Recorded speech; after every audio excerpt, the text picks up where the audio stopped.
Welcome everybody to Seekers of Sarmanath. And you know what? I think I have the wrong stream title. So while I fix that, because I am a professional, let's have a nice chat about what you guys are up to. Faye, how's your week been? You're the farthest left on my screen. Tell me all about it. I didn't sleep much last week, which resulted in lots of people sending me messages at about 4 or 5 a.m. saying, shouldn't you be asleep? And I'm like... I did work an awful lot. I did also work today. I will also work tomorrow. Anything that's actually interesting? I don't think so. No, I've watched some anime recommendations, which was nice. Terrifying sometimes and sometimes pretty good. I have made some progress in the realm of what is the first book called? Something of Darkness? No. Eye of the World? Oh, Return yes, Wheel of Time. that Yeah, one. the Eye of the World. The Eye of the World. I'm like 100 pages off. Like, I still need 100 pages before the ending. Okay, nice. Perrin is still my favorite so far. Yeah, he was my favorite for a very long time. Is she called Egwene? Egwene. Yes, she's like, I'm warming up to her. I'm always trying to warm up to the female characters because I don't get much representation, you know. So I am warming up to her. We're going pretty well. I still have no idea what the fuck Matt is doing in this book, but we'll figure it out eventually. No. Yeah. No, so. Yeah. Once you figure out what Matt's doing, though, he's great. Yeah, I hope he's great. Have you met future Perrin waifu? Has she met future Perrin waifu? No, yet? she doesn't show up until the third book. The third book, okay. So she's my most of first or second favorite character, probably outside the main trio. Like, I think the big struggle is that most of the female characters in that book are insufferable until you get like 4 or 5 books in, and that's when some of them start becoming like pretty cool. But for like the first 3, they're like really petty and vindictive and constantly fighting amongst each other. And you're just like, oh my god, stop. Yeah. You're in the wrong places. Are you in the wrong places? Yeah, I'm Quartz. I've ascended to a sorcerer. I really nailed this. You did ascend to a sorcerer. All right, well, here we go. Let's fix it. Oh, yeah, do we need to cycle camps? Shit. Everyone, you're role-playing different people. It's troop play today. Who am I today? You will be taking the role of Goric. You will be Hugh Seafeather Rose. Amazing. Sean, you get to roleplay as Rose. Okay. Easy. And yes, Quartz will be played by Millman. Janlar, that would be unfortunately, really lost fun. Actually, I'm awkward in real life, so I just play myself, and I've nailed Rose. Shh! Don't tell anybody, okay? It's a goddamn secret, Sean. Shut the fuck up.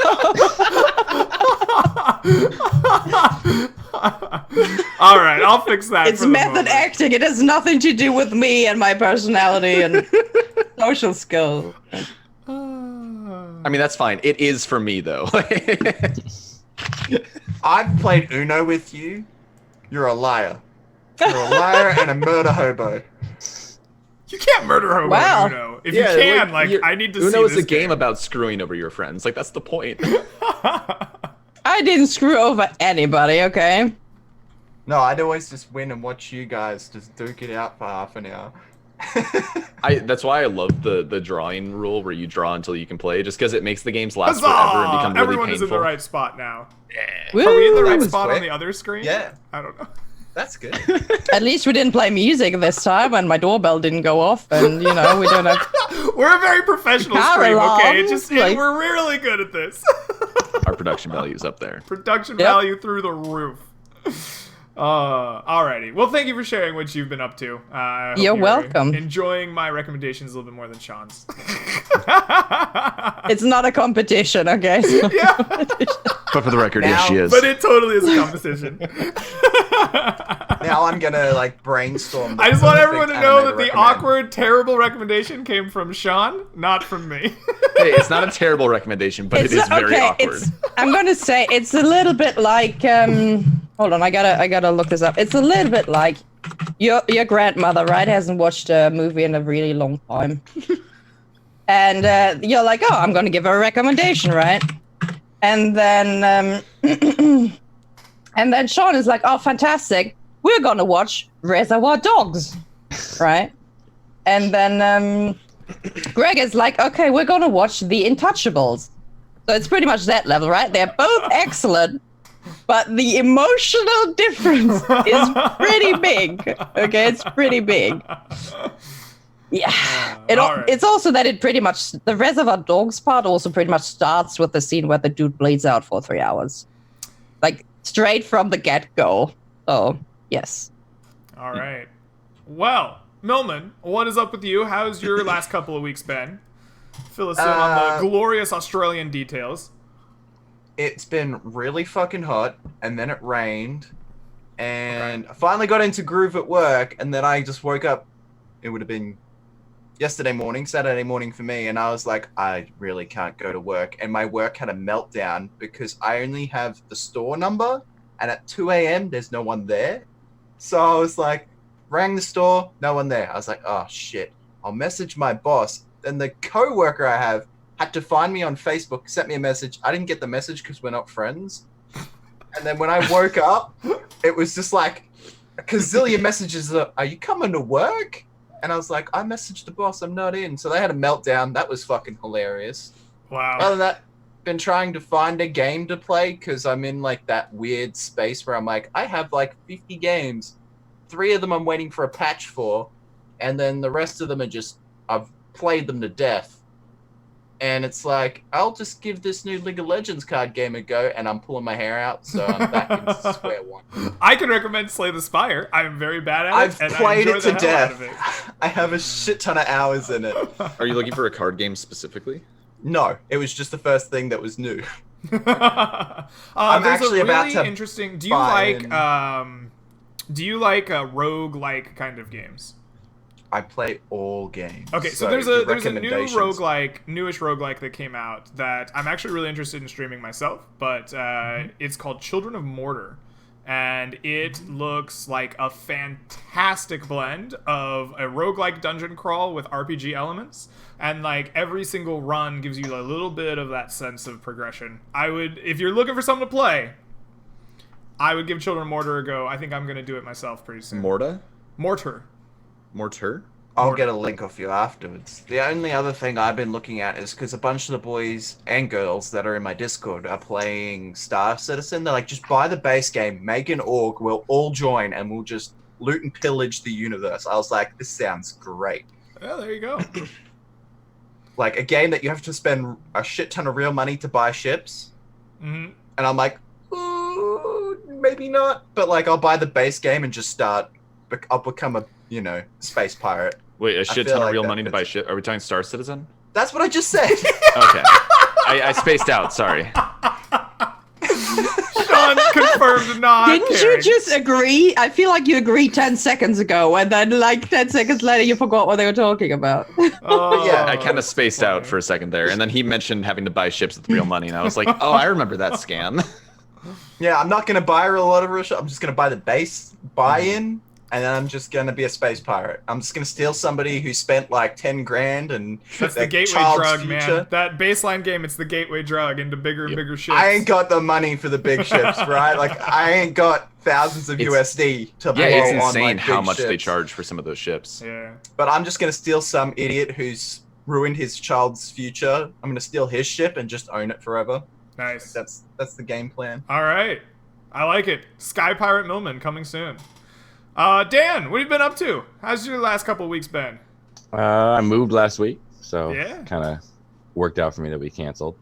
That would be Pretty very stressful helpful. trying to move and play D&D for 4 hours, but Yeah. I was gonna do it. You'd have been in the car played- like Mike. Exactly, just played from the car like everybody else. No, I was just gonna I just had everything moved except for like a few things, so I was just gonna Solid. But other than that, working and basketball's starting up again, so it's the best time I'm of so year. excited. You've been watching the preseason with me? Of course. Yeah. I was watching the Pelicans the other night, San Zion, and it was great. Yeah, Like, they were good. Did you notice Lonzo can shoot now? Like, Lonzo Yeah. doesn't have the big fucking hitch a dick shit in his Yeah, shot. he moved it over. I think it's gonna be funny looking at like a time lapse of his shot. Yeah. As it moves from like left to right. No, it's crazy. His shot is so much better. He looks like a real player. Like Yeah. Josh Hart. I know I texted you about Josh Hart, and like he's not the superstar of that team, but my God, does Josh Hart ball? That dude. I don't think he's even close to an all-star level, and even He not plays even D at like the most intense level. He's in the I could see preseason. He has six-man. no switch. He's got no I could- switch. Yeah. He shoots at like 38% from deep. He can handle the ball. He rebounds like a forward. I like this kid, man. I want Josh Hart. Okay, if Josh Hart isn't an all-star in New Orleans, I want the Spurs to sign him. Like I'm getting excited for Josh Hart like 2026. San Antonio, here we go. I can't see him starting. Like they're gonna start Ball and Well, what if Drew gets Holiday. old? Like what if they move on from Drew and they start Ball and Hart? maybe I can see that. All right. And this has been Basketball with Greg and Dan. My favorite part of the show. Like, I have no idea. I do not understand. Yeah, no, it's like words that make Me no sense to too. me. Literally nobody understands. I doubt anyone in here. There was a dude in my Final Fantasy stream last night who's talking about how he used to play, and he was a lefty, and I got talking about RJ Barrett and how he can't go right. It was a look thing. good. They exist. They're out there. You looked good last night. RJ, yeah, he did. Anyway, Sean, we'll finish up with you. My dude, how have you been? What's new with you? I've been doing okay. I didn't want to go like 2 months without running a game, so I was looking around for something easier to run and less soul crushing than Hackmaster.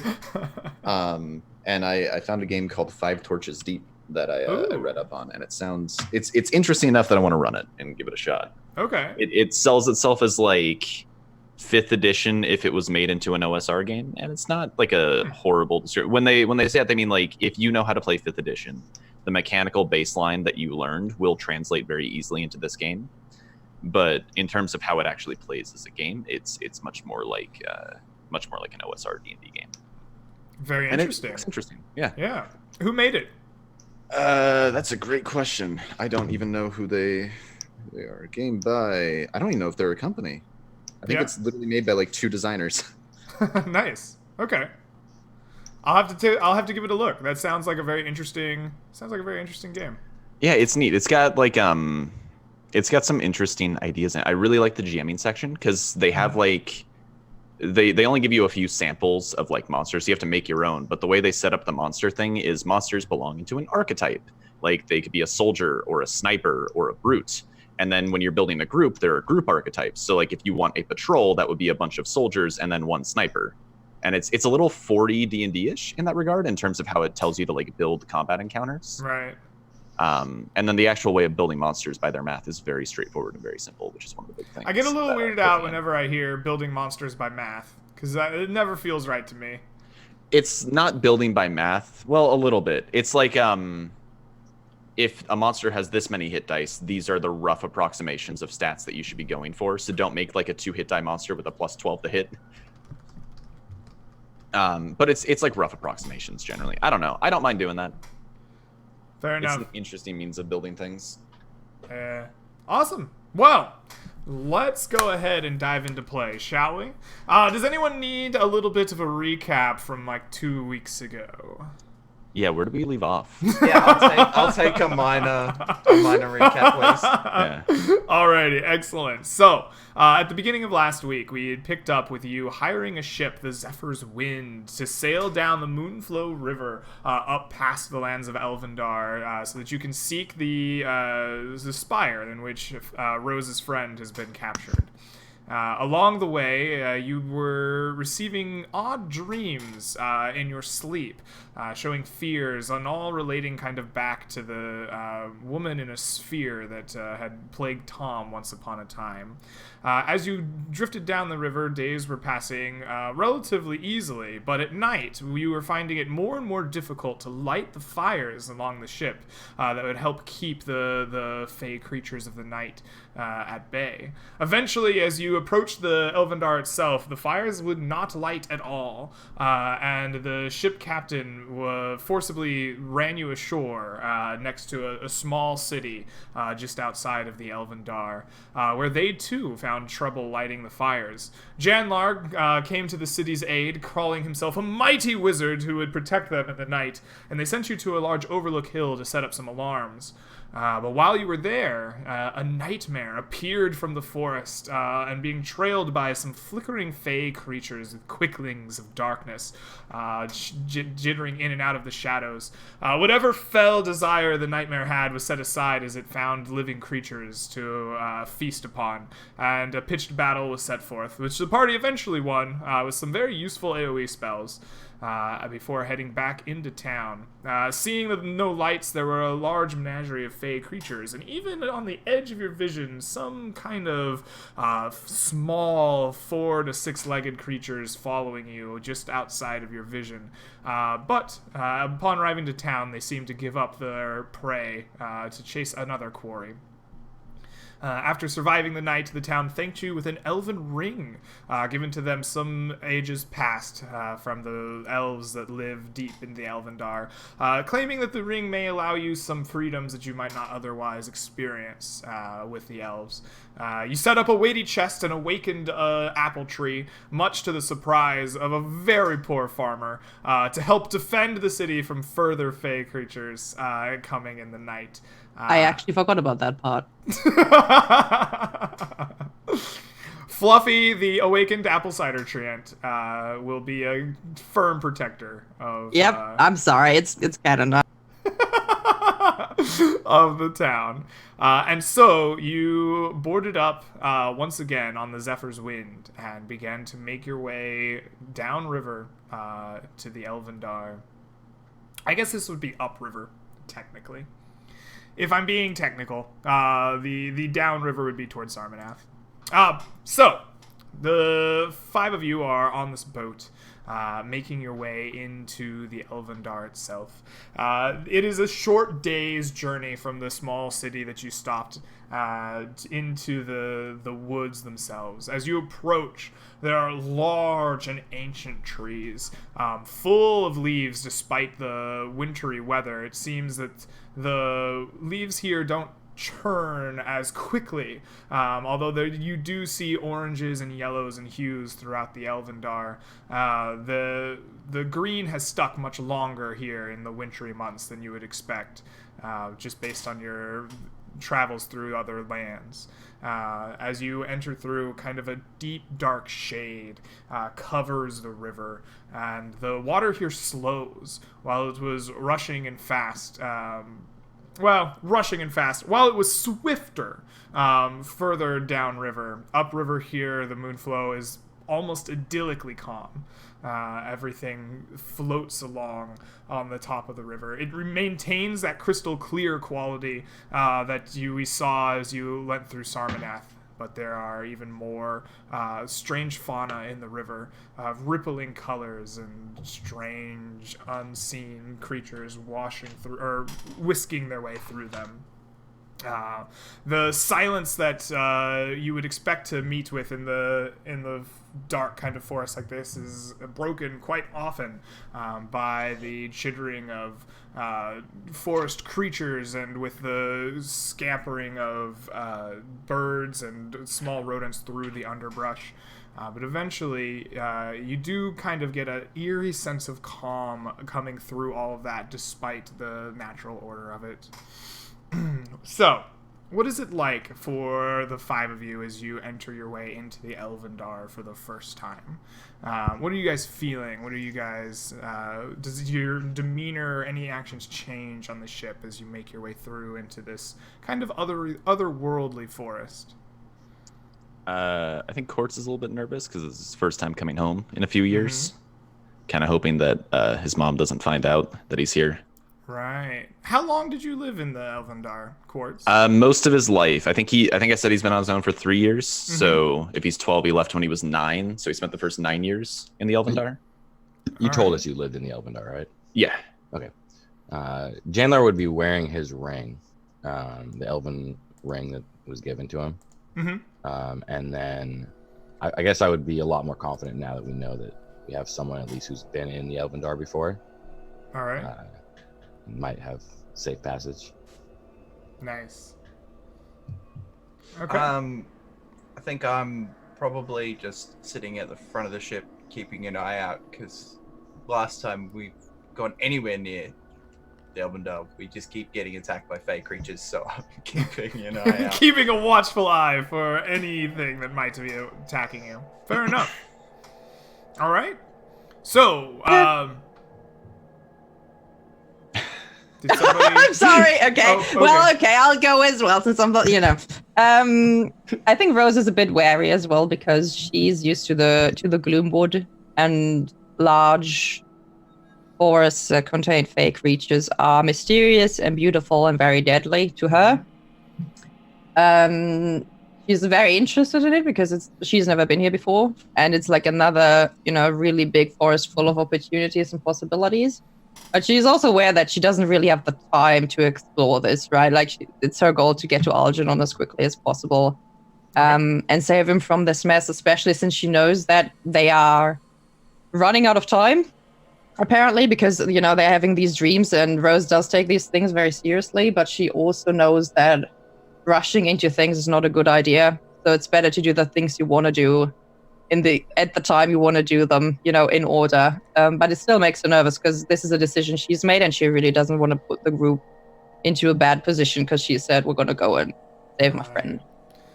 So, Rose is a much more of a nervous and maybe upset as we go through the Elvendar than the rest of the party.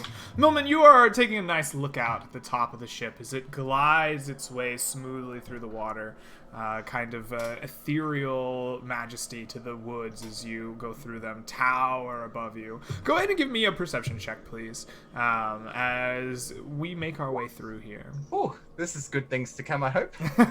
Absolutely. So, as the day passes, you are the first to notice these small kind of ripples in the water around your boat. And as you keep watching them, you come to realize that these ripples are shapes. They're human shapes that seem to be swimming effortlessly along with the boat. They're bodies made of water or reflect light in a similar way to make you think of water. As you sit and you look at them, you realize that there is a school of these humanoid shapes kind of flitting and swimming through the water around the ship. Okay, fey dolphins, I get it. Not going in the water. Proud of you. Voices of characters past enter into your brain. Don't go in the water. And then FaZe just happens to hold Sambo. He's like, we totally should go in the water. All right. So you see these water creatures just continue to swim about the boat, almost invisible to the rest of the crew, except for the fact that you're taking a very sharp eye out and have noticed them. The day continues to pass rather uneventfully, and as we are approaching night, the crew nervously begins to try to light the fires once again around their ship, unfortunately finding it unable to be lit once again. And the ship captain begins to gather everyone back around, looking to you at the party, and says, we can't seem to light the ship's fires. We've never really gone through here without them before. What do you think we should do, adventurers?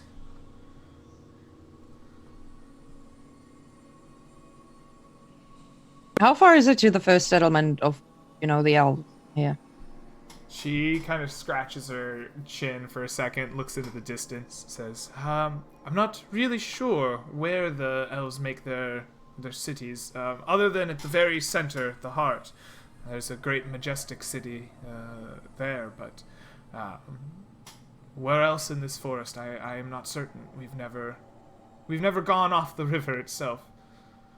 And we're still days away from the heart of the forest, I take it? She kind of thinks for a moment, says, I think we should make it there on the morrow. If the ship is safe to keep going down river at night, then I suggest we continue to stay on the ship. Moving target is probably safer than sitting in one place. She nods her head. Fair enough. Better to keep That's moving. only if we can keep it lit enough for you to She But they shrugs. both- She kind of points to one of her crew members. They shake their head. We haven't been able to light anything up. It's like I the think fire's Gorik gone has out to the world. light cantrip. Didn't we? I feel like we did something last. Yeah, somebody used the light cantrip. So if it's none of us, then it was Gorik. So he has that available at least, which isn't great light, but it is light. Mm-hmm. It's I think 40 feet total. Mm-hmm. And didn't it like go out? Like, didn't you have to like keep casting it repeatedly? I don't think so because it's not fire. That was quartz with the. Yeah, no, prestidigitation was hard to get working correctly That's what with it the was. bonfires. Gorik kind of says, yes, I can do this, and he casts a bright light at the very front of the ship, about 20 feet radius of bright light, and there 20 of dim, kind of radiates out from the very front of the ship. The dim light not even reaching the very back end of the Zephyr's wind. The crew kind of nods nervously. They crowd their way closer to the light. Gorik says, well, I can keep this up in one spot for however long we need. I do not sleep much these nights anyway. That's so definitely Gorik. I like how close your Yaramir voice is to Gorik. Yeah, pretty much.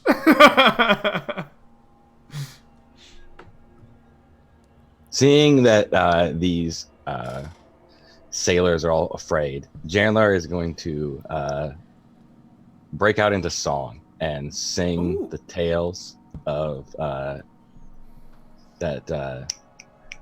What was his name? What was the bard that we had Garrett with us? Goldenthroat. Yeah, sing his songs and try to lighten the mood of these sailors. Oh, excellent, Holy excellent. shit.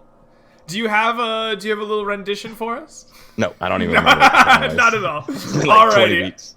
Go ahead and give me a charisma performance check. Let's see how good you are at singing these songs. I'm pretty sure it's a negative.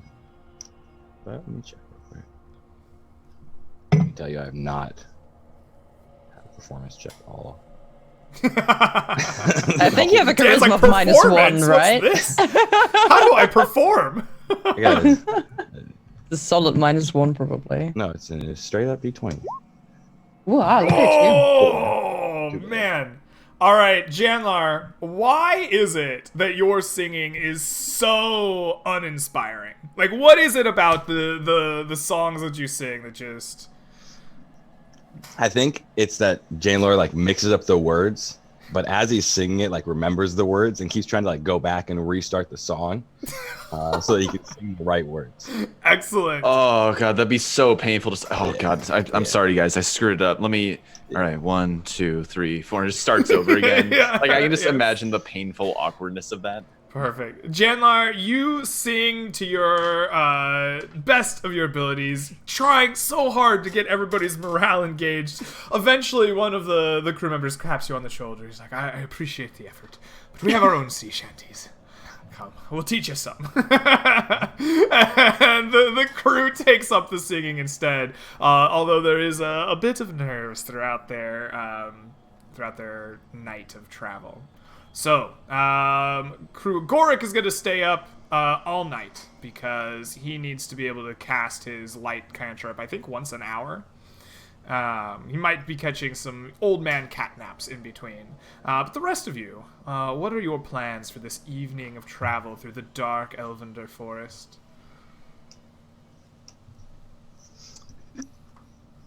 Janelor really wants to send some messages back to the Seekers and various other people, but he's afraid to use his spells, so he's not going to. Okay. He's just gonna let them deal with it because they're Seekers back there. Okay. I think Quartz is probably playing with those little water sprite elemental things that are sailing around the boat and making like showers of mist that they can jump through with prestidigitation. Oh, okay. So you went and found them. They're still there as the evening goes by. And as you look over the side, you begin to see they coalesce into shapes, like humanoid shapes. You begin to create prestigious hoops of mist for them to leap through, and sure enough, they do.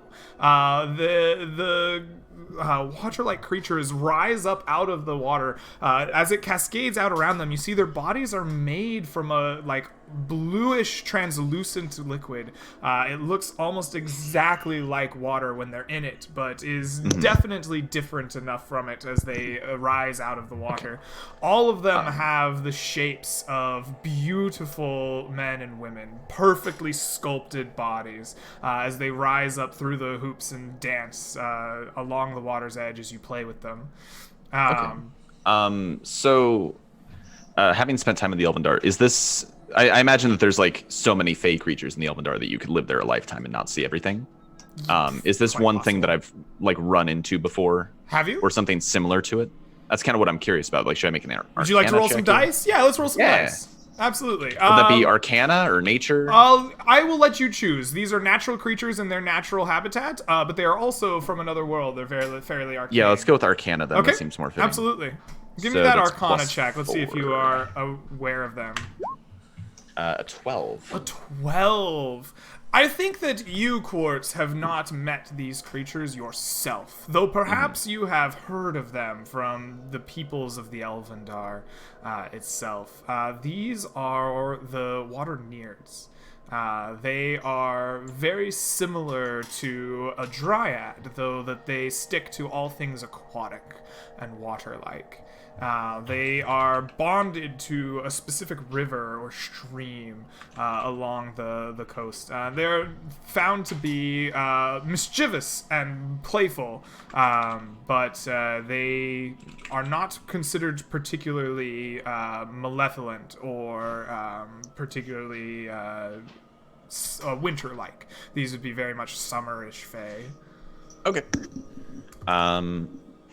All right. Water Nears, you said? Yes. Like NYRS? That would work. Neirds. Neards. Oh, Neards. Okay. Neards. Okay.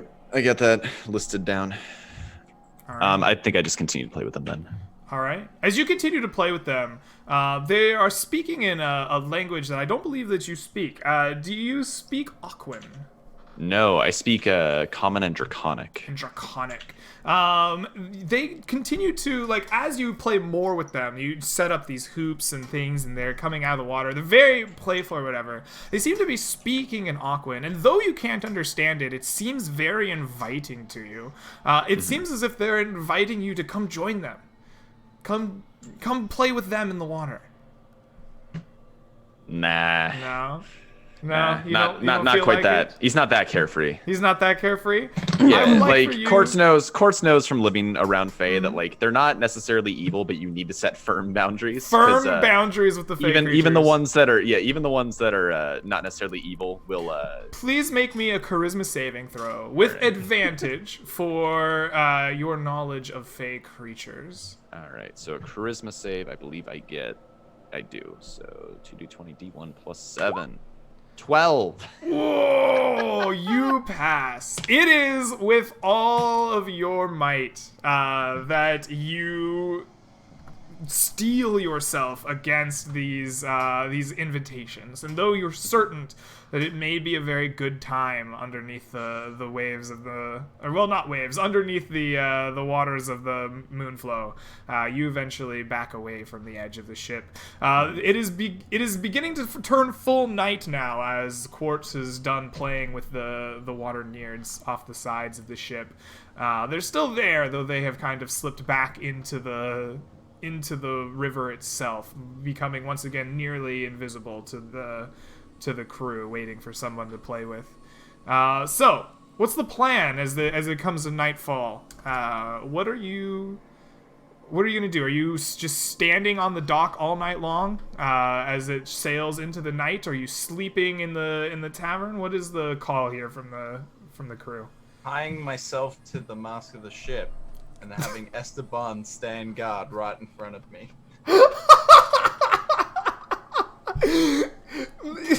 Hugh comes up with a bundle of rope, crew, tie me to the mast. Yeah, straight Somebody around. tie me the mast. Do it myself. Just throw the rope around. Start tying it at the waist.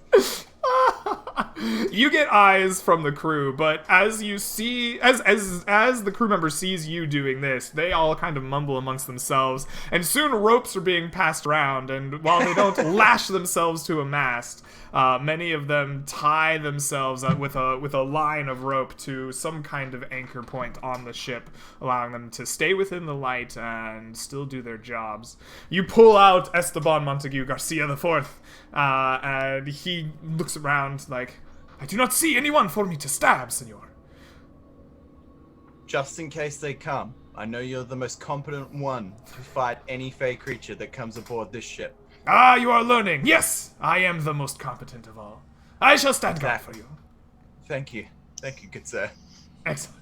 And the sword just begins to like circle around the mast, like its point out, and just around you, Eyeing off the crew, like yeah, you moving up. yeah, the crew just like kind of backs up, but you are lashed to the mast of the Zephyr's Wind, just outside of the dim light of the I ain't light getting spell. charmed off the edge of the ship. Fuck that shit. Gorik looks at you like, this seems to be a bit of a desperate measure. So the rest of you, what is your plan for the night's passage through the Elvendar? Probably sleep. Okay. Yeah. You guys Chandler's going gonna below sleep. deck? I probably sleep on the deck. Like if something comes up, he can quickly move over to help. You know, the Elvendar can be a dangerous place, and he's probably relatively well equipped to deal with it. But you know, he's a growing boy. He needs to sleep. All right. Okay. So, the four of you begin to sleep.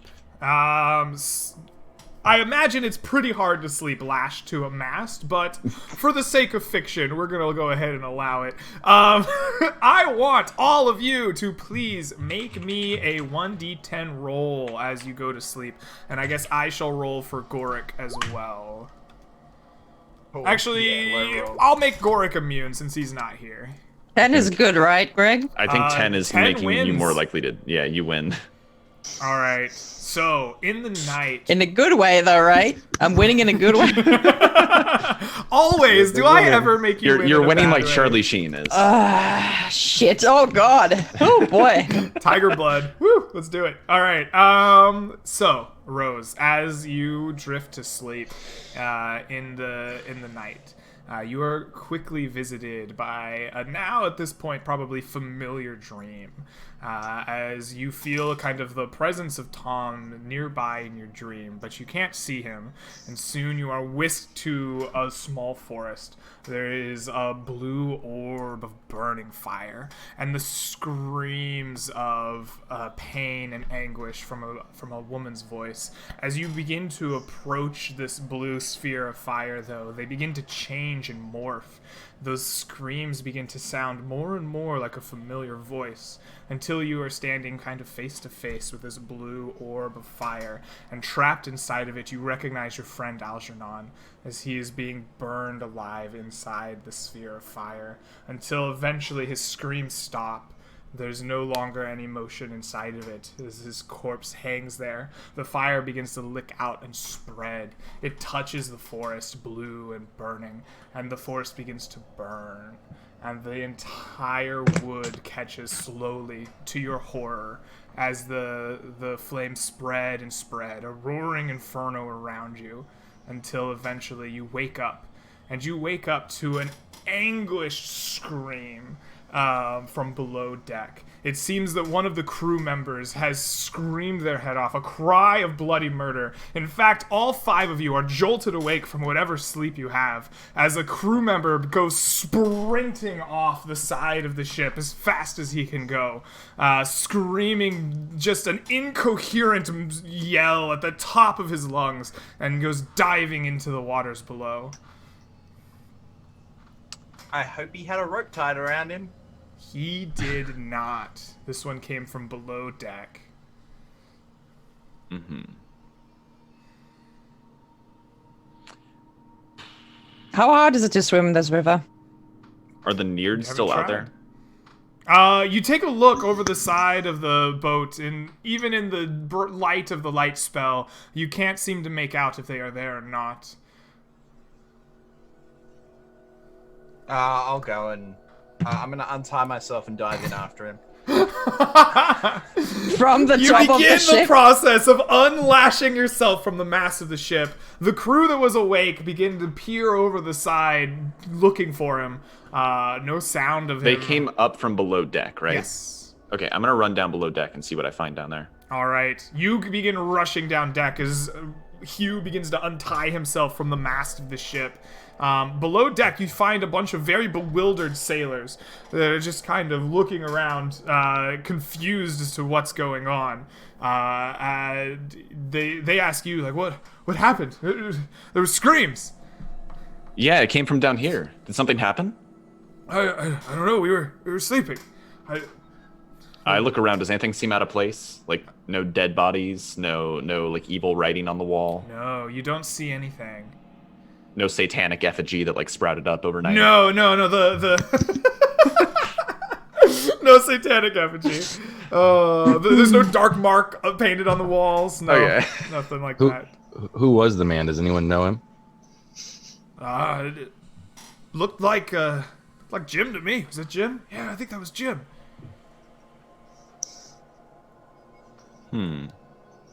Hugh, about this time, you've managed to untie your very good sailor's knot. Let's go find Jim. All right. Were you gonna just jump into the water? Yeah. Come on, Esteban, I need your eyes. Aye. I You're would not like tied to a rope to. still? Sorry. Go ahead, Sam. No, Sorry, he's one at a untied, I time. think. Dan, go first. Oh. What were you saying? Canadian standoff. Nothing. I was saying nothing. I was just asking if he was still tied. All right, Dan was making noise. Faye, what's up? When you hits the water, I'm going to cast daylight on the spot where he's diving. Okay, excellent. Hugh, you just run off and dive into the water. As your body parts the waves, a flash of daylight lights up the area around you. Rose and the people up top, you see as the daylight gets cast, a bunch of startled creatures in the forest immediately retreat away from it. Most of them seem fairly natural. You see a few pixies and sprites flitter off into the wings. A slew of bats begin screaming their sonic screams off into the night sky, along with some just other weary creatures. Mill, you have a bit of a light now in the water. You can see around you as the seeking missile of Esteban Montague Garcia IV trails along with you. You quickly find the sinking body of Jim as it is just quickly dragging itself down, almost as if weighted down through the depths of the clear waters of the Moonflow. It's a great Australian routine of saving somebody who's drowning. You grab him by the hair and pull him out of the water. So that's what's going to happen. All right. Down and grab him by his hair. You race down and grab him by his hair and begin to swim him back up to the surface. He's heavy. It seems heavier than you would expect, maybe, but you are quickly able to swim your way back up to the surface. A moment later, a rope is let down to you. Esteban Montague Garcia IV flies up to the top of the surface standing point. Beautiful. Eventually, you are able to tie the sailor Jim up to the rope. His body is dragged up. You yourself eventually climb up after him with the rope is let back down. As you guys surround Jim and the sailors, he seems to be dead as a doornail. As he's been brought up here. His eyes are frozen wide in fear, his mouth open. It seems to be that his heart just stopped beating, and he died after he threw himself off of the edge of the ship. God damn it, I got wet for nothing. Wake up! Fucking smack his body a couple You times. slap him. His body feels stiff, almost as if rigor mortis has set in. Though you Okay. know and are familiar enough with dealing death that is unusual. Yeah, I'm gonna pull out my pendant here. And I'm gonna attempt to detect thoughts on this body and like delve into his mind and see if I can pull anything before he like fully like. Hopefully, there's still some little bit of a spark left inside of his head here that I can pull some sort of thought out of. Okay. Yeah. Does that require a roll of any kind? I'm not sure. I think that you delve into his mind. Yeah, normally there's a saving throw involved, but this is a little bit weird because he's technically dead. He's technically dead, which I think means he's gonna fail a saving throw. If there's anything left in his brain, I think we should roll to see if there's anything left. If you like, we're on time. Maybe there's like going to be something left, but I need to make like some sort of spell casting check to see if I'm able to like delve in deeply enough. Absolutely. All right. Let's make Should I just do like my normal spell casting modifier? Absolutely. Let's make a d20 roll with your normal spell casting modifier. The 21. A 21. You are quick and thought up a great scheme in the nick of time. You get your pendant out and you begin to delve deep into the brain of a dying man. Fragmented thoughts kind of assault your brain, all of them seemingly random as the last images of his brain die down. But eventually you dig into the memory of some kind of horrific dream that he had. It seemed to have scared him to his core, and you can feel it digging into your own brain, the terror of this great hulking creature that was chasing him and was going to devour him and his family whole. And there's just this lingering depth of fear just emanating through the dream until you eventually pull yourself away from it, or perhaps his brain fails and lies dormant forever.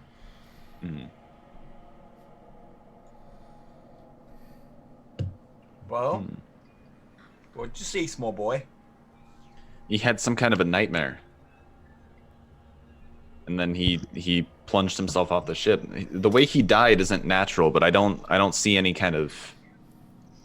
Is it similar to the dream we've all been having? It was like a large monster was chasing him.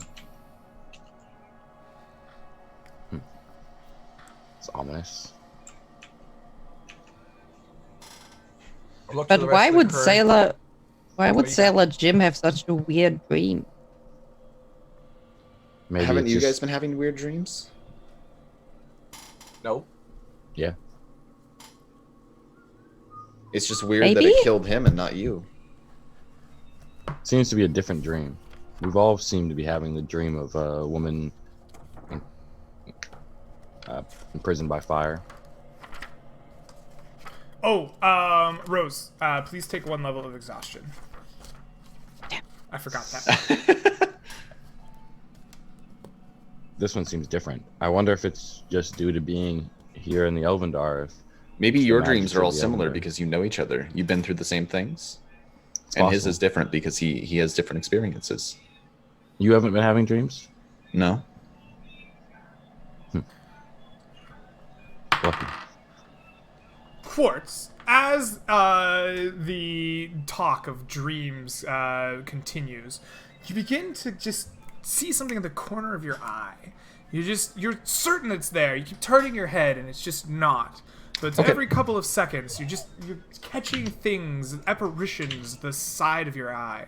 It's unsettling, almost as if you're being watched by something. Yeah, I want to Ooh, would that be like an arcana sort of thing? I kind of like I start to get that feeling that there might be like something scrying on me. And I kind of want to like I say, excuse me for a minute, and I walk away from this conversation. I'm gonna like step up to a higher point on the ship, and I'm gonna kind of start meditating here. And he does Okay. it by like rhythmically tapping his staff on the deck while he just kind of like stands there. And I'm gonna try and like reach out and see if I can feel some sort of like thread of magic that's trying to like watch me, or like any sort of like sign that there's something around me. All right, you begin tapping rhythmically with your staff and reaching out with your mind. The sailors underneath are looking around, seeing you up there doing that. A nervousness spreads throughout them. That mumbles across the ship. What is the boy doing? Is he trying to draw the attention of these creatures? Like, panic begins to set in. You ignore them. Sorry. I cut them off. Okay. And I'm gonna be like, ignore the boy. He's a little bit funny. You all need to pair up. Buddy system. You know where your buddy is, and make sure they don't jump off the ship. Alright? Weird dreams, you tell your buddy, and your buddy can tell the captain or the party. Alright? They kind of nod their head, willing to take direction from the saviors of a small city, and begin pairing up, clasping hands, choosing buddies. It turns out there was an even number of people on the ship until one of them jumped off, and there's just one poor soul with no buddy. He's like, "What? I don't have a buddy. What do I do? Oh, I'm next." Calm down. I'll buddy up You're with the with poor me. sailor. Oh, Yeah. the powerful wizard. He'll be my buddy. Oh, thank you. Thank you, buddy. How are you doing? Have you had any dreams? No? Is that bad? Oh, No, it means it's I have no future, fantastic. right? No dreams is perfect. All right. The Have very any nervous, dreams, I'm- the very nervous sailor continues to pester Janlar. Eventually, your meditation begins to pay off as you're rhythmically tapping your staff. You feel like a presence in your mind, and you hear a woman's voice tell you, "I'm coming for you. Mom? I'm coming." And you again feel that fear like kind of creep in, and you get that feeling of being watched. Okay, I break out of the meditation. And I'm gonna go up to the captain and say, "Can you sail faster?" I'm gonna grab Quartz by like the back of his robe because he's like well intended, but he's also causing panics, right? And I'm just like, Just goes into meditation. You got master? I'm just like, so Quartz, we're doing the buddy system. Would you like to talk to me about the dreams you're having? It's not a dream. Great. How about we talk about your dream over here? I said, and I point like away from the people. You want to tell me about it? It's like kind of confusedly protesting as we walk over there. Yep, I just like gently pull you by the back of your robe. I'm just like dragging you along. Like, so you want to explain the rhythmical tapping of the staff over there that makes everybody nervous, or Somebody was watching me. Like magically. I'm with the listening. Scrying. So I reached out to see what it was. It's my mom. I think. I'm not sure. She only said a few words, but I think it's her. If somebody is trying to scry on you, why would you try to reach out to them? I wanted to know what it was. It's not a messaging system where somebody, sends you a message, you send a message. That's not how scrying Well, if works. they're scrying for me, they already know where I am. Didn't you say? I remember you said at some point you hope we never meet your mom. Yes. That's why I want to sail faster. So who's your mom? She's a witch who lives in the Elvendar. She's not a good person. Well, many witches are not good, persons. Why do we need to be worried? She said she's coming for me. But you're a son, right? Like she wouldn't hurt you or anything. She wanted to kill me and use my blood for her magic. Is that why you've been that far away from home? Right. And you thought now is the time to tell us about it while we're like halfway through the forest. I didn't expect her to know I was here. I couldn't do that. Ooh, well. Where in the forest does she stay? That's a great question. Greg, let's figure that out. Oh, look, the opposite side of the forest from us. What a coincidence. You you probably are from the like southern part of the Elvendar. That's what I was thinking. Right? Yeah. You probably lived closer to human lands than like Yeah. truly deep forest. Perhaps even you lived near a village or a city of some kind in the Elvendar, or outside of the Elvendar, but your mother, for her witchy ways, has taken you or your family or a small portion of people. Maybe it's a long history of witches that have absconded from said village into the Elvendar. Okay. Yeah. So, and we're already probably past that to the north, right? Quite possibly. Like from yeah. We're she's probably to the south from where we are, but she might have a way of traveling around through the forest quickly. I don't know. Well, there's a very old way how Spriggans move. They can move through trees. It's possible she knows how to do that. She might. She never taught me.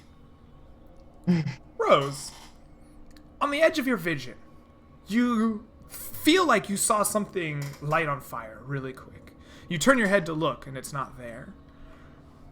And then pretty soon, you see Quartz look the other way, as if something caught his attention on the side of his vision, too. Just on the edge, just as if it was right there. But you missed it.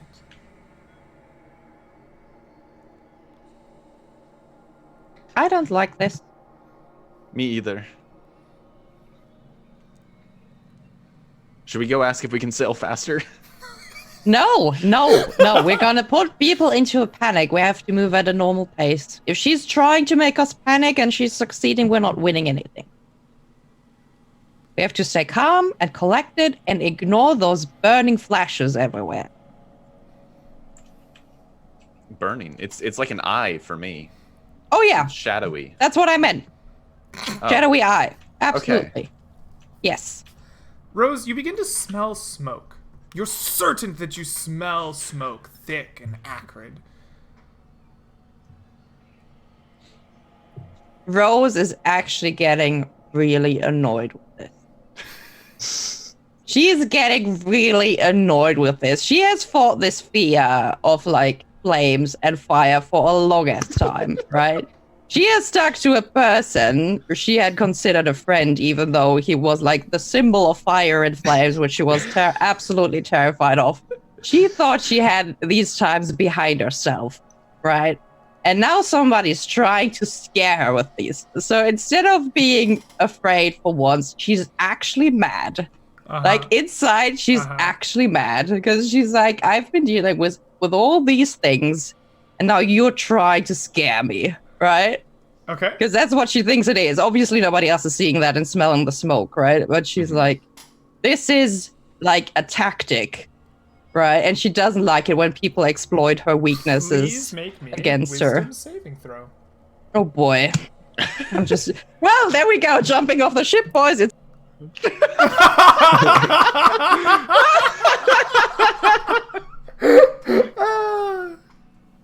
This is why we made the buddy system. It's a 10. It's a 10.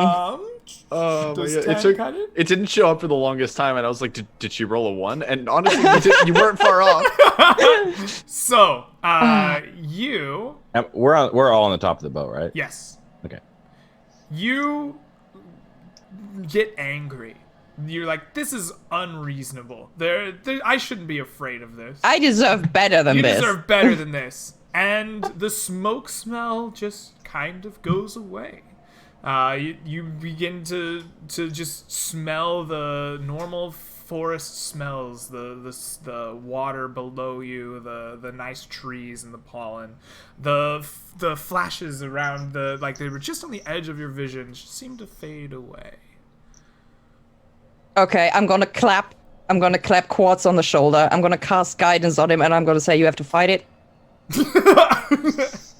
That you have to fight back the fear. You're muted. What Guidance is was so powerful, exactly? it muted him. It's a 1d4. You get to your saving throws. Oh, okay.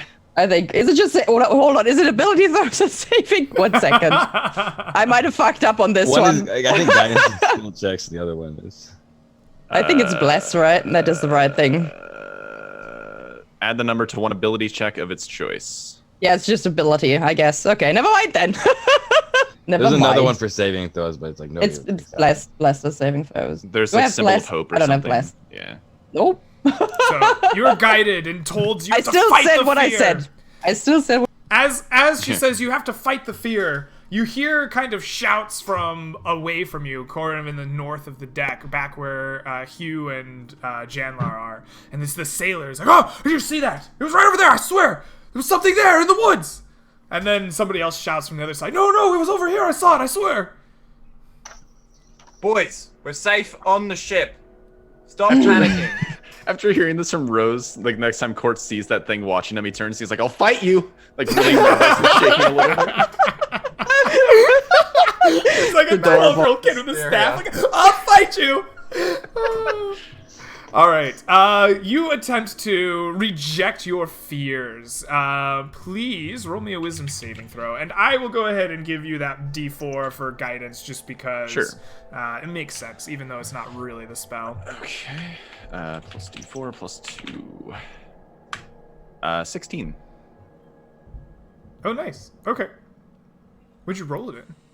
I can't see it either. I think My connection to the server's been Oh, there it is. There it is. There it is. Hey, Just nice. Nice. Not, It's like I roll mean, I 27 believed you. issues. I was interested. Yeah, roll 27 issues. Yeah. All right. So, you roll a nice 16. And as you do so, you turn around. "I'll fight you!" And sure enough, the thing isn't there. And that kind of sense of creeping anxiety begins to go away.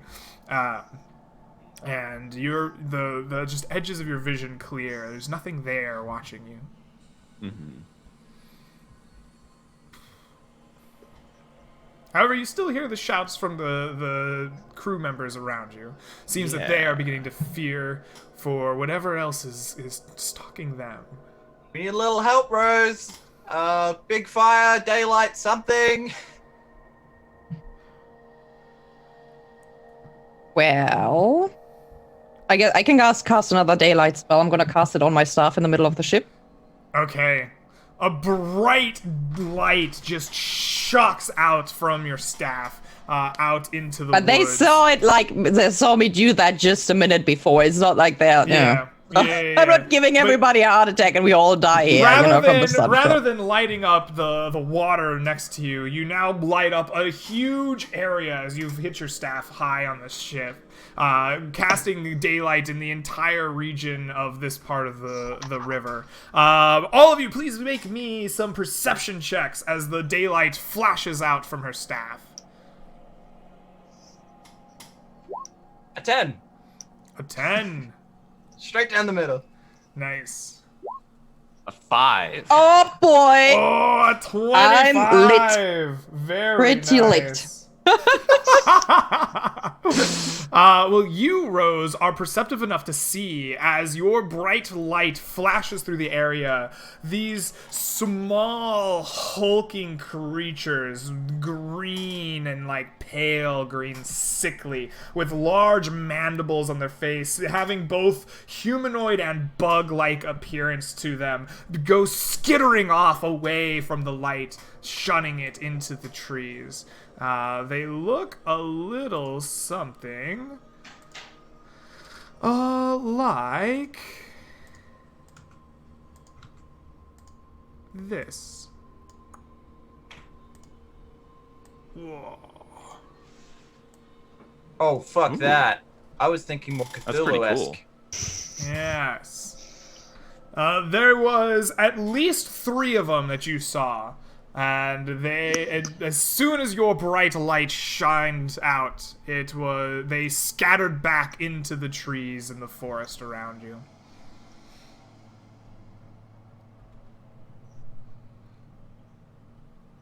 Do Fuck people that. still seem scared? Like the sailors? Yes, I mean there's nerves about them. They seem anxious, but they have stopped crying out about things in the forest following them or whatever. But the hearts and minds of the sailors are not so easily swayed to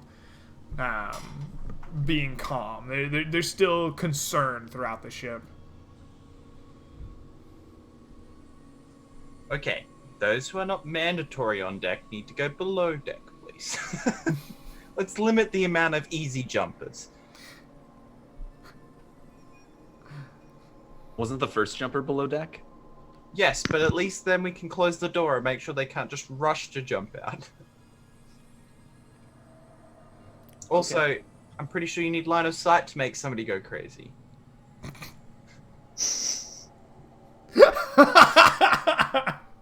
But wasn't the first jumper below deck and out of line of sight? But he was asleep. Just don't go to sleep. It's fine. Stop.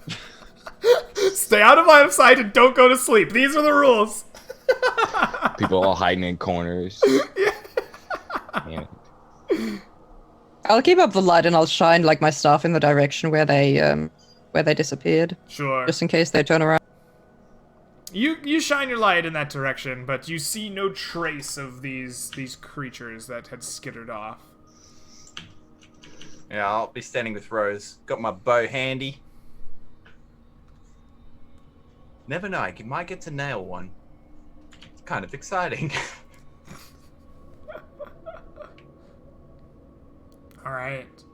The time begins to pass. An hour goes by, 2 hours go by. You're not seeing any return of these creatures. No one screams from panic. You're tired. Sleep begins to like kind of rub at your eyes as you've really not had a full night's rest yet. What do you guys do? Are you staying up the rest of the night on deck patrolling? I'll take the rest of this watch since I got some shadow. Rose, you better go rest. Yeah, I don't think I can stay away. That's good. Every tree needs some rest. Yeah, Jandler's gonna go tie himself to his little sailor buddy. I love how everybody's on board with the time thing now. See? Well, I'm not tying myself to a ship, just him and me, so he doesn't get away. The sailor buddy looks concerned as you come in with a rope, like, alright, buddy. Time to tie yourself to a wizard. I'm gonna Course is kind of thinking about this. I think he's gonna try and ward his dreams, and he's gonna like make a circle of salt around him. Because I'm wondering if this is like a Fey thing. And he's gonna try and like sleep in the middle of a circle of salt. Okay. So he's kind of like sitting in a sitting position, and that's how he just kind of falls asleep. All With his right. head drooping. Rose is squinting at the circle of salt, and she's like, "Well, I'm gonna sleep right here, next to the circle." She's not gonna sleep in that circle. She feels weird about those. She's like, you know. The little bit of Fey inside of you is like, yeah, I don't want to sleep in a circle. No.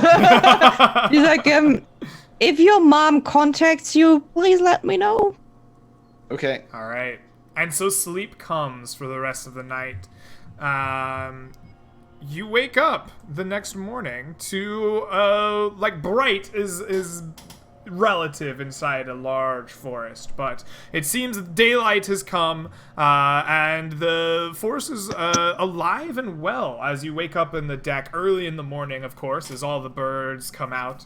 Once again, as you look out, there are splashing water nyrds crossing and frothing about around the boat, trying to get the attention of a sailor or something, but no more or less than they were doing the day before.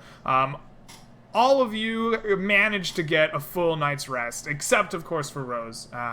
Rose was visited by the dream, and so her sleep was restless and fitful.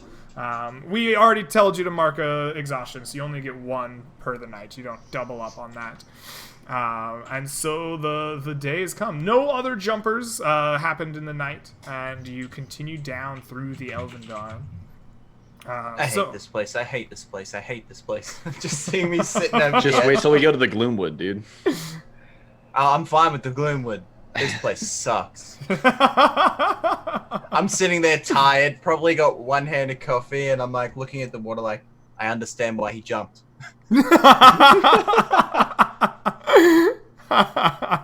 Oh, man. I'm gonna try and recollect as much of my salt as I can because I only have the one bag. Okay. Okay, you sit there like brushing salt back into the bag as best you can. Like scooping it up with my hand.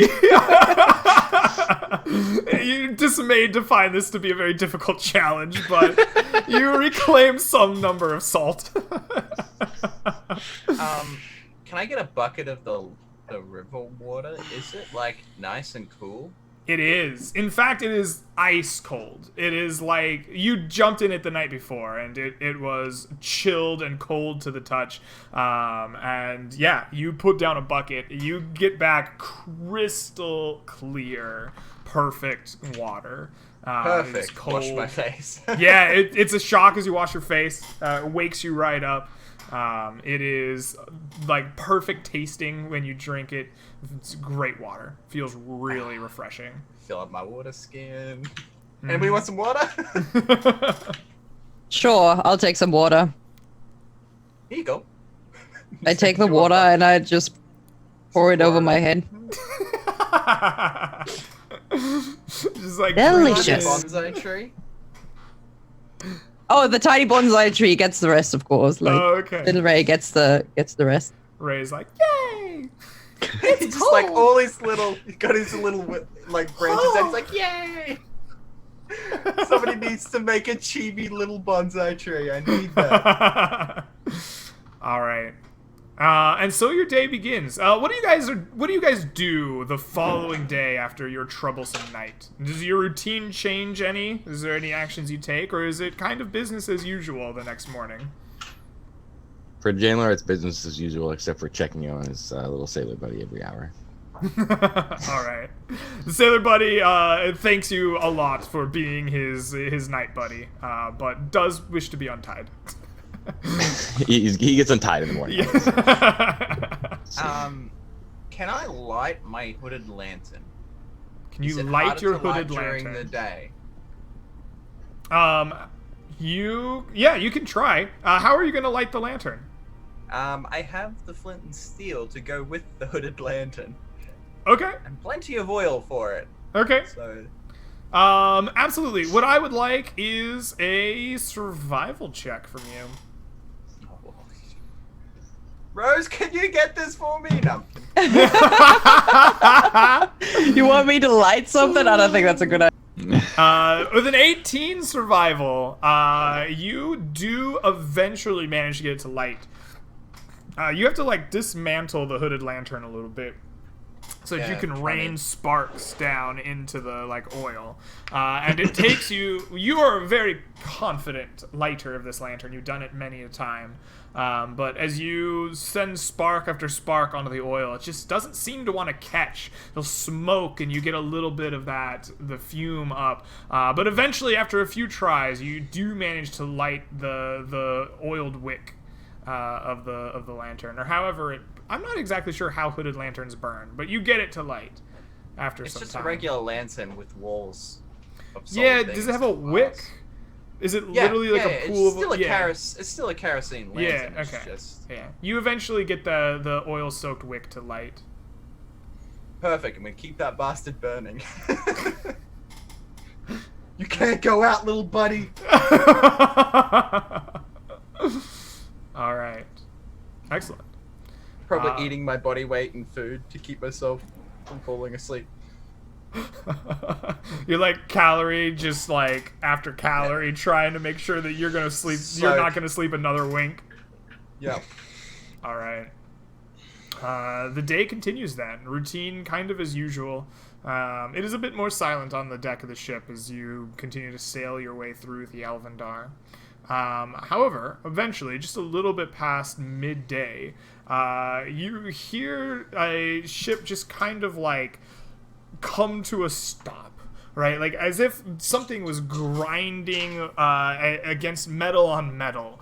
And the ship just kind of stops moving. And you hear shouts along the back of the ship. And they don't seem frightened this time, but more like angry. Crew members like, "Hey, oi, get back here! He stole the thing!" And the crew member comes rushing up from the top of the deck, looking around like, "Oi, you all, did you see it? Little thing about this high. He stole the latch from my oar. and he stole the gear for hoisting the mast. They're everywhere. What? Did you see sounds like it? an imp. Yes, little thing about this high, giant head. Where did it go?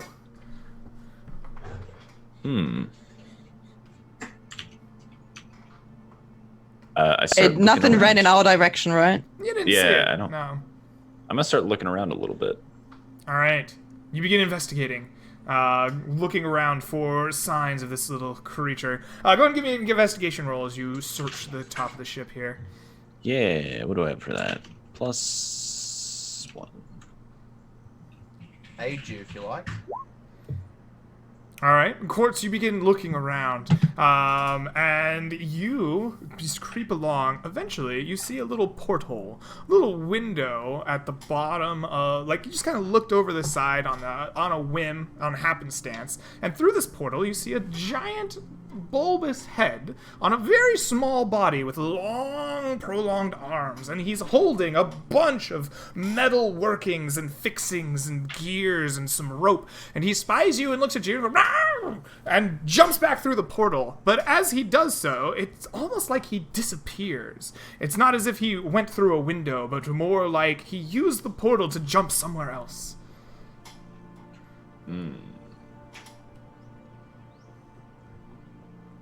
Okay. I think we're gonna have to set up a trap for this guy. I have. Okay, the so Quartz is gonna go perfect looking for idea. some valuables that the sailors have. Uh-huh. And he's going to. Yeah, he's gonna ask some sailors for like some value. Not anything like too crazy. 'Cause it looks like he's collecting weird odds and ends, right? This creature. He's gonna look for some of those, and he's gonna leave one of them lying out in. They're like beds down below deck, right? Yes. Yes. Okay, so he'll leave some of the sailors' valuables, and then just kind of like crawl underneath one of the beds with all the valuables in the middle of the room, and he's gonna wait and see if he can lure this thing into the room. Okay, excellent. You begin the process of collecting valuables, trying to find them. Hugh, you said you were going to aid Quartz in looking around. Why don't you give me an investigation check while you are wandering around the ship looking for this thing? What I was thinking of doing is having Esteban ready to skewer the dude's foot as he goes for the odds and ends so he can't move. Because he's a shiny metal object, he'll fit right in with all the other shiny metal objects. Esteban Montague Garcia IV says, "This seems like a dishonorable way to fight. I do not believe I can participate in this plan. Well, if you I don't prefer to face skewer my him- enemy head on." But that's what you're gonna do.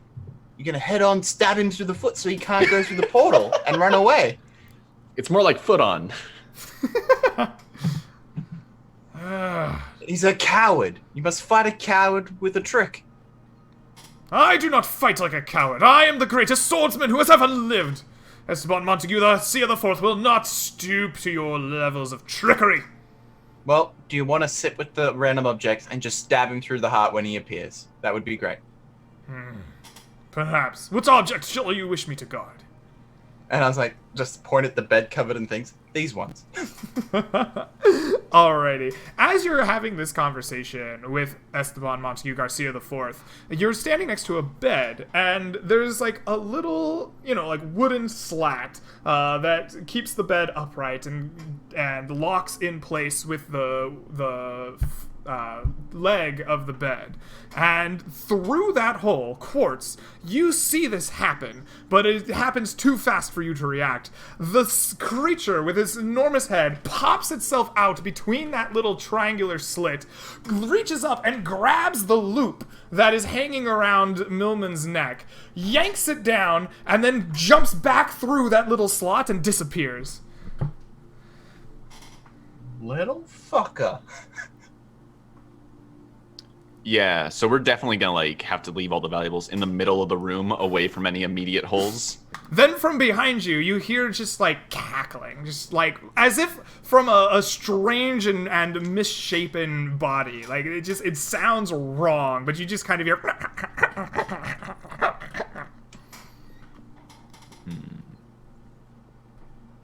Mike, I got a whole sack of ball bearings. Would that help? Wait, so I guess at some point I just walk into that room and I have a necklace in my hand. I'm like, What? I think you left this like over there. Did you need that? Do I see the little guy when I enter the room? No. He seems to have ditched out somewhere. Doing his best. Why are you under the bed? What is happening? Don't tell him. Are you guys playing seek and disappear? Hide and seek, Rose, and no. All right. Okay. All of you, perception checks in that room.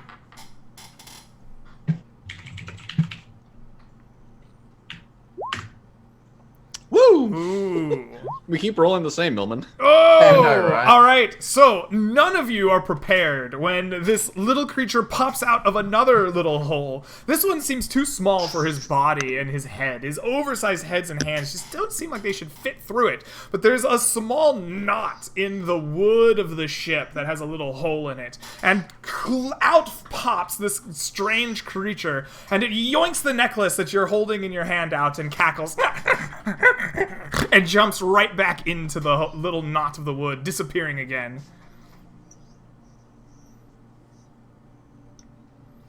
Can he meld into the wood? Is that what he's doing? I don't know, but I kind of want to kill him now. I was going to capture him before, but he's really starting to annoy me. Greg, I can prepare a spell, right? That's a possibility. You can prepare a spell. What would you like to prepare? In case he pops back out, I want to cast Entangle on the room. Okay. All right. You're going to do that. Do you need to be in grassland to use that in 5e? Don't think No. so.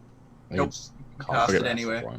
Yeah, I'm pretty sure it's just really OP in 5e. Entangle, spread from the ground for the duration. Nope. Wherever I want. I guess it just sprouts out of the ship, right? Like it's like vines sprouting out of the wood. If it happens. Well, let's see. How good of stuff did you get from the sailors there, Mr. Quartz? What kind of valuables did you acquire? Do you want a charisma check? Yeah, why not? Charisma check for valuables. Let me see. I did not take persuasion, so just a +4. They give me like belt buckles. Yeah, you got have my like mom's something with a belt buckle, a string collection, like the leftovers from their morning breakfast. This is my favorite part. You have the stuff from the guy who died. It's like Oh, you've like Jim's body. Like this is valuable, right? So you guys you wait in some tense moments, hoping for this creature to come back to you, but you don't see it return. After some few, 10, 15 minutes of waiting, you feel the whole ship just kind of run aground against the edge of the bank of the river. Just, and there's a bunch of yelling from the ship's captain up at the top. Eventually, you guys make it back up to the top of the deck and find that the captain is yelling at the person meant to steer the rudder of the ship as it was being oared forward. And they're saying, it won't respond! I can't turn the rudder! It's like it's locked in place! I don't know what's gone wrong! Eventually, it turns out, after some quick investigation, some of the crew had found these small little imps, and it seems they've stolen an important gear that works the rudder of the ship. The captain of the Zephyr's Wind turns to you and says, 5 of you. I hate to ask this of you, but it seems something has stolen our rudder's capabilities, and until it is repaired, we will not be able to continue forward. If you would please assist us in tracking down these creatures, I would be much obliged. What languages do imps speak? An imp might speak Infernal. An imp might speak, would probably speak Common. It probably has a devil-specific language or a fiendish language. Imps those are common languages for imps.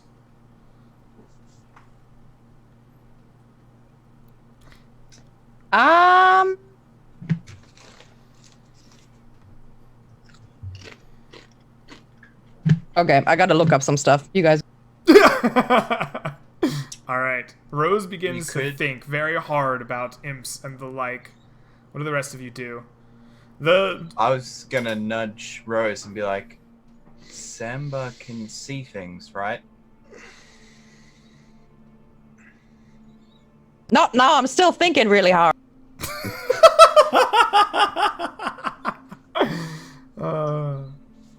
As you guys ponder what your next steps are, the crew kind of like spreads out across the ship. They get little nets and ropes and hooks in hand, looking to snare the creatures should they pop back up again. Guess I'll pour like a small portion of the fortune of gold I have into like my sack, I guess.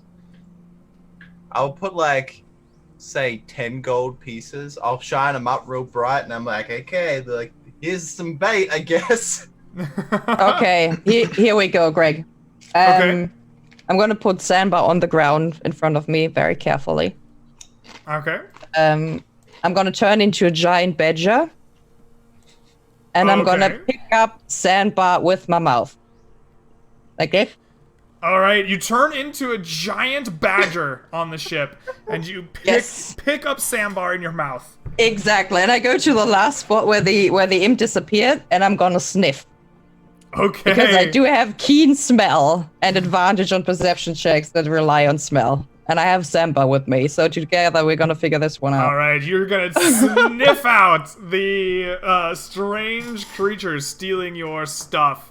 Excellent. So you grab Sambar in your mouth and begin making your way through the ship, sniffing around, a trying to badger get starts him. waddling around. Go ahead and give me a perception check at advantage.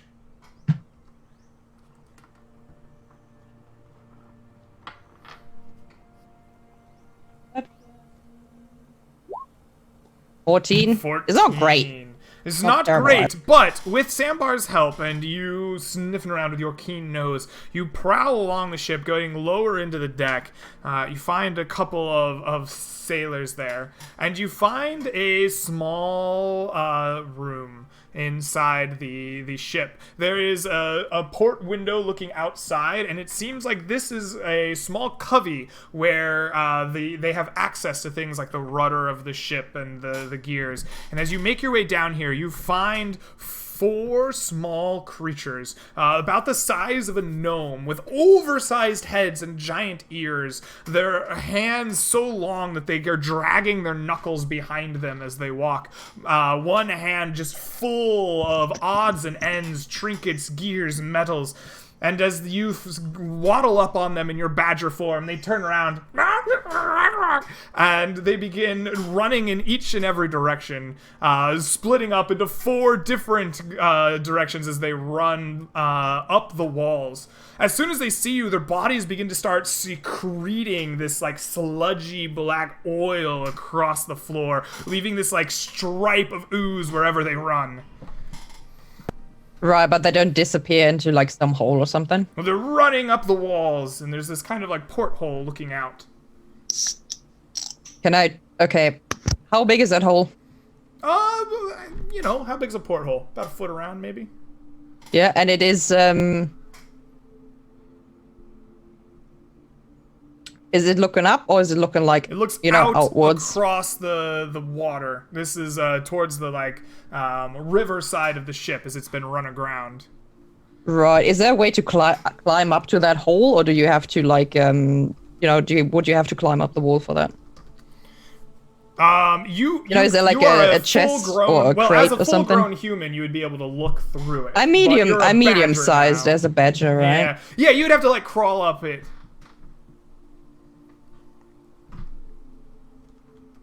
Well, I'm gonna crawl up it and I'm gonna put my butt through the hole so I face inwards towards the room. Alrighty. So I block the. You're I gonna block try the to try to exit. block the exits from them. Yep. All right, I want you to make a.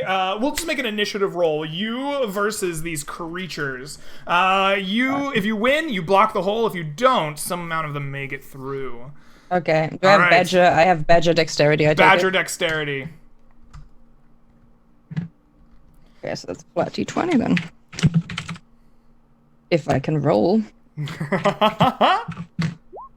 Oh, 7. 7! The first one beats you. The second one beats you. The third one ties you. The fourth one definitely beats you. Oh my Three of God. them rush into this little He does have portal. higher dex though, so I guess he beats me as well because I don't have a +2 modifier, right?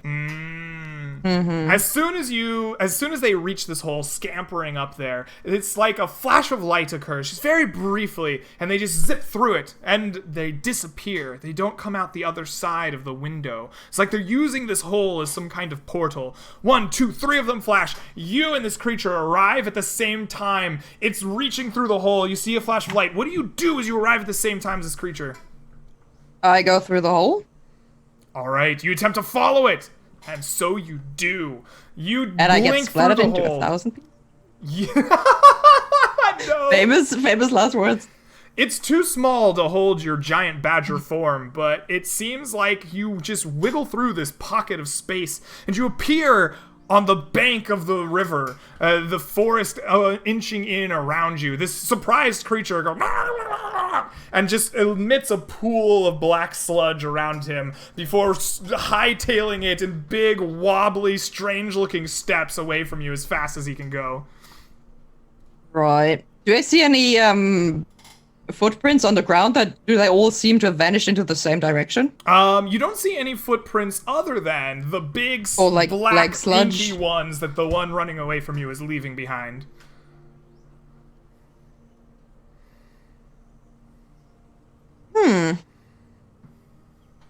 That's fair. I mean, that's they don't disappear, so that's something I can actually follow. But I need him to keep panicking, so I'll keep following. All right, you Yes. go to race after him in your badger form. You find that this black sludge, as soon as you step in it, is exactly that, sludgy and sticky. It sticks to your feet. You're having trouble moving through it at all. Please give me a strength saving throw to rip yourself free from this sticky, gross black sludge.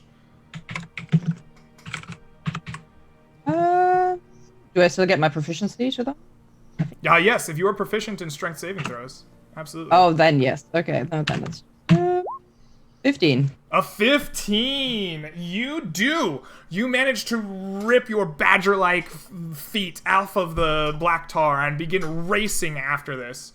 At the top of the ship, Quartz and Hugh and Janlar and Gorik, all of you see this badger with a mace in its mouth racing into the forest as it chases after something. What do you all do? Far away from us. I'm gonna cast Expeditious Retreat and try and jump off the side of the ship and make it all the way across the river to the bank. Okay, the boat has kind of like run aground. Oh right, it's against aground the now, bank, so I don't have to worry you about that. can Never just mind. jump on it and Yeah, run just if jump you'd off like. the boat. All right, Quartz immediately jumps off the boat, begins Yeah, I'm right hightailing behind it him. after her. Yeah, I'm right behind him. All right, Hugh's racing. Janlar, I'm gonna cast haste on myself, and then you spend a round casting haste. You're like, 1 minute.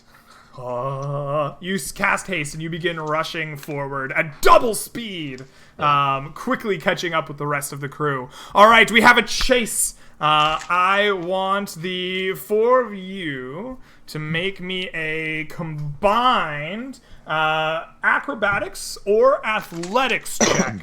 Every single one of you, I want to make one, and I shall roll secretly for these strange little boglins.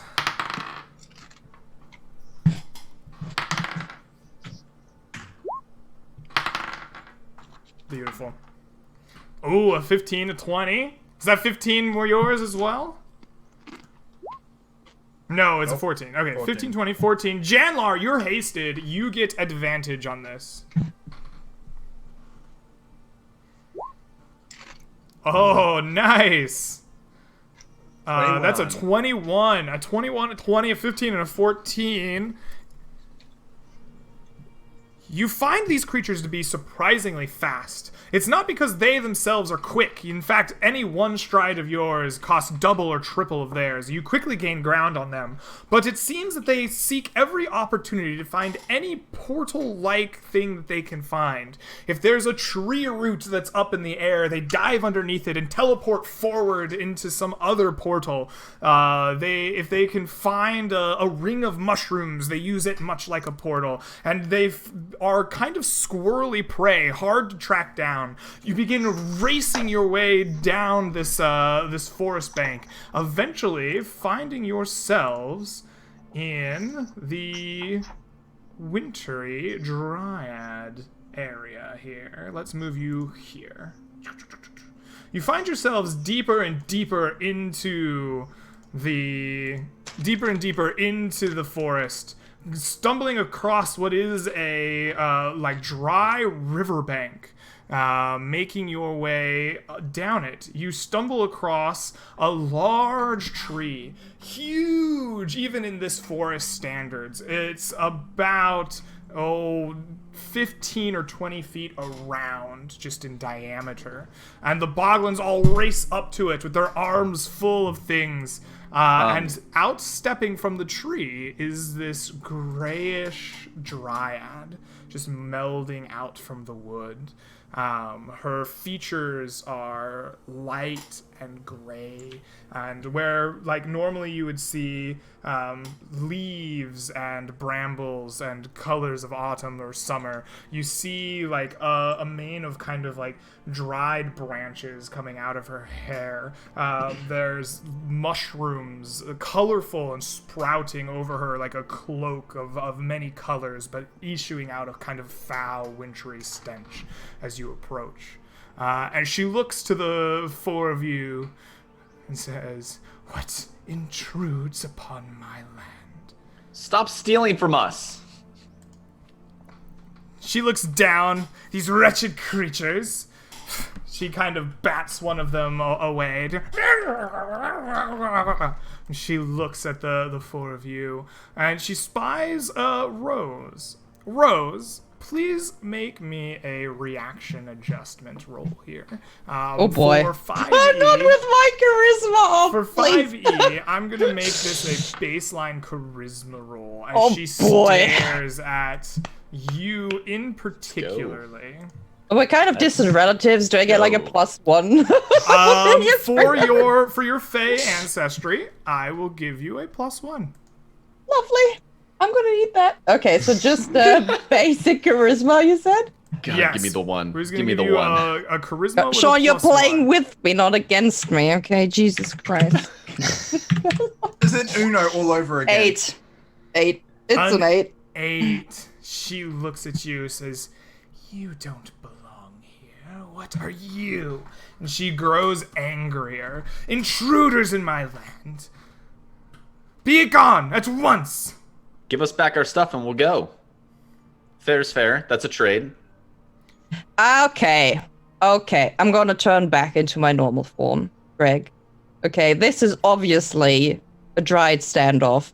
Okay. I'm gonna take my staff off the woodlands, right? I'm gonna look at her, and I'm gonna say, "We won't leave until we get our things back." And I slam my staff off the woodlands into the ground as a 60 feet tall tree, 5 diameter trunk, and 20-foot radius of the crown sprouts right next to me.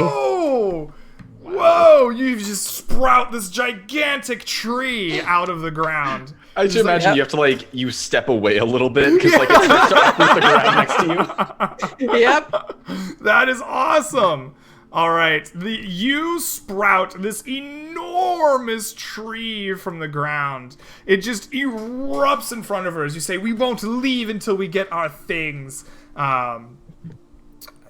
I think this is intimidation. I'm going to give you intimidation at disadvantage because she I love all those charisma fucking She spied checks. your fey blood, but has marked you an enemy rather than a friend. Keep lower, sorry, my bad.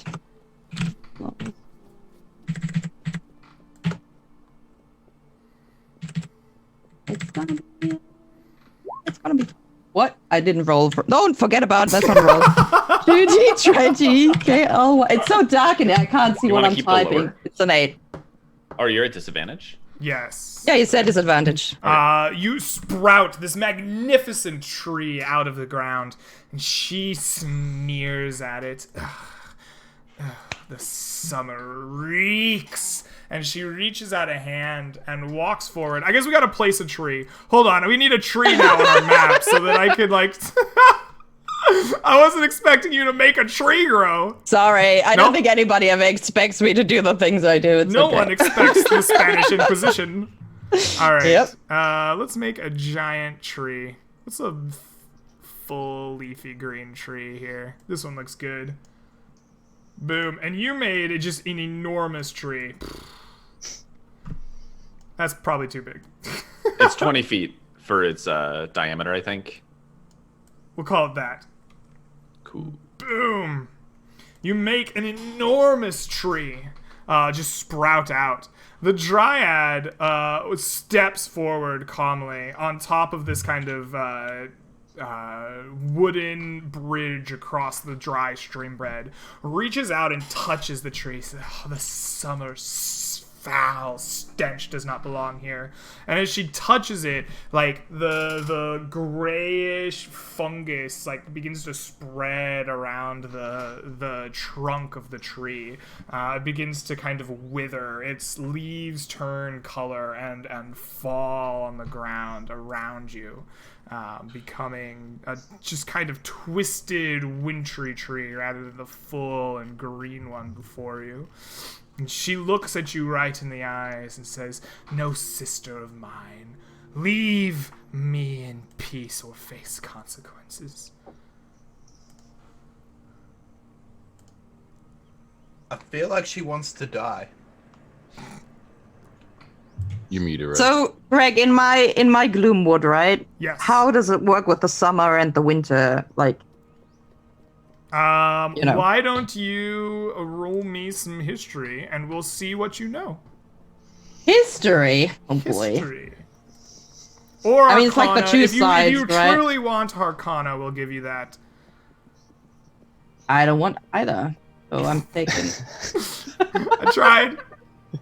Appreciate it. The 10? A 10. Okay. You are familiar with the idea of winter and summer courts of Fae. The winter courts are cold and harsh like the winter. They're not necessarily malevolent or evil, but they are harsh and unforgiving. They are known for being isolationist and do not take well to friends. You are familiar with the summer court as well. Summery Fae are tricksters in a different way. While the courts was probably right to set boundaries with the water neards, they probably meant him no ill intention, and are more likely to treat with others and invite them into their lairs. You have yet to really meet a winter dryad, it seems, and you know very little of the creature that stands before you. But you are familiar with the idea of some Fae that kind of change with the seasons. Perhaps this might even be one of them.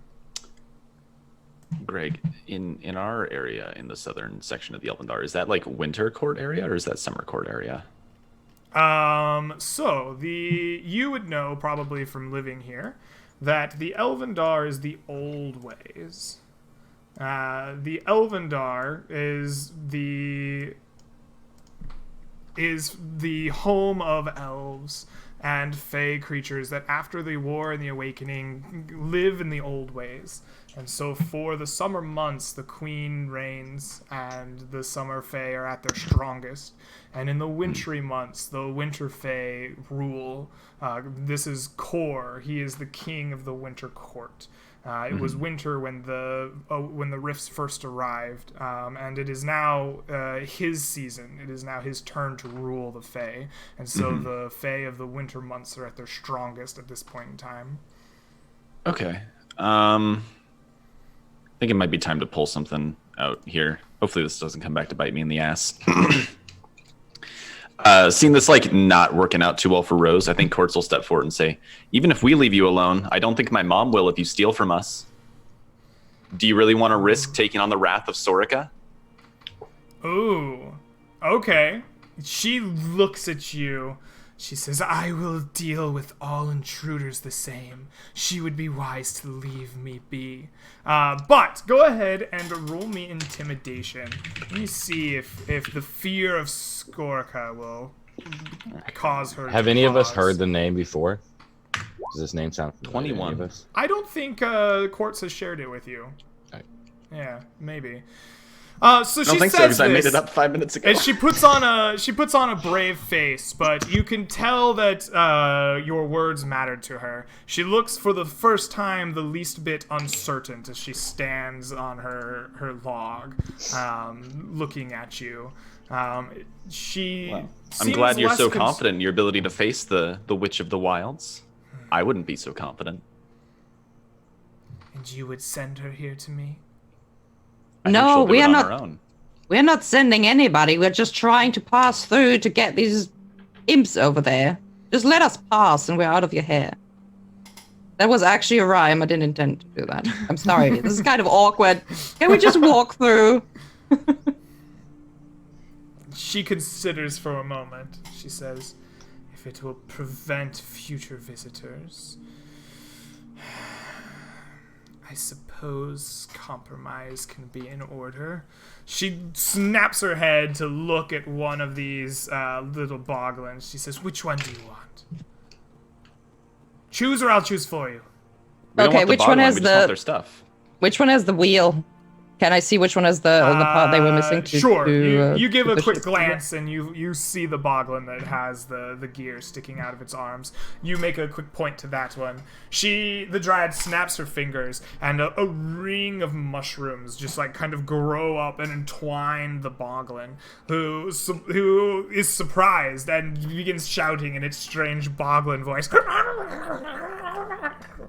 And as the mushrooms kind of entwine it, they seem to start sprouting along the boglin itself. Like the mushrooms, as they make contact with them, grow new growths, and the boglin's kind of screaming stops and goes still eventually as the mushrooms just kind of sprout all over his body. She then just kind of gestures to you towards the boglin and says, "He is yours to deal with as you wish. Now, take what you need and leave here." What else did we lose? Did you lose your glass or something? Yeah, he You? got my magic loop, little fucker. Is that the same dude or was it one of the other ones? Ah. Maybe you should look in the gear. Yeah, I'm going over there. I'm not touching the mushrooms. I'm very carefully picking up the bag. The dryad watches you very carefully. You eventually start picking up odds and ends and trinkets and this and that. And sure enough, you do find the loop that Hugh had lost amongst the odds and ends, including some gears that you were certain should go with the rudder of your ship. Right. I take the bag. I turn towards the tree. I gently knock against it. I guess it turns back into my Staff of the Woodlands. I pick it up, put it on my bag. Tree gone. Excellent. The dryad just kind of eyes you, but as if you make to leave, she doesn't make any actions to stop you. Okay. All right. Oh boy. And so the four of you, Gorik and his old bones, didn't make the race through the forest. He stayed on the ship. He was like, "Yeah, chasing after things is for younger dwarves." And with that, you leave the dryad and her tree in peace. And I think this is a great place to take our first break for the day. So let's go ahead and take about a 5-minute break, grab some water, bathroom break if we need it, and we'll see you all in a few. Oop, that's not the right one. What is the right one? There we go.